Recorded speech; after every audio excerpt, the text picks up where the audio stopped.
नमस्कार शेतकरी मित्रांनो, मी रघुवीर सर्जेराव गुले, बरकतपूर, कन्नड, छत्रपती संभाजीनगर.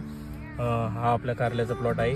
आपण या कारल्याची लागवड 14 एप्रिल रोजी केली होती आणि आपण सगळ्यात स्टार्टिंगला या प्लॉटसाठी पांढऱ्या मुळ्यांची वाढ आणि फुटव्यांसाठी आपण रेडिसिपो आणि एम्पराची 20-20-20 या खताचे वापर केला होता. त्यानंतर आपण सगळ्यात पहिली फवारणी केलप्रा आणि लॅनिओजी केली होती आणि नंतर आपण भरघोस फुटवे आणि फुटव्यांसाठी ते एम्पराचे 10-52-10 हे खत सोडले होते. त्यानंतर वेल वरती चढल्यानंतर आपण फुलांची ते सेटिंग करण्यासाठी खालीहून 8-16-24-10 आणि लिम्पिड बोरॉन जे फुल लागलेले त्यांची गळ होऊ नये म्हणून लिम्पिड बोरॉन वापरले होते.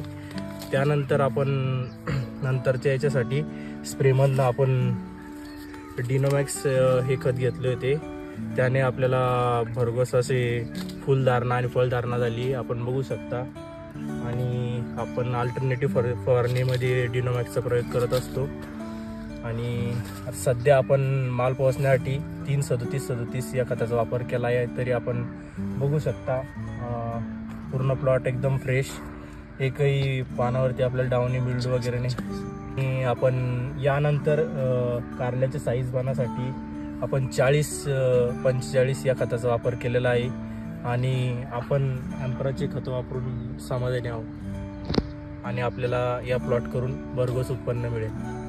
आणि आपल्याला या प्लॉटच्या मार्गदर्शनासाठी आमचे सहकारी मित्र राहुल गवांडी हे एम्पराचे प्रतिनिधी आहे.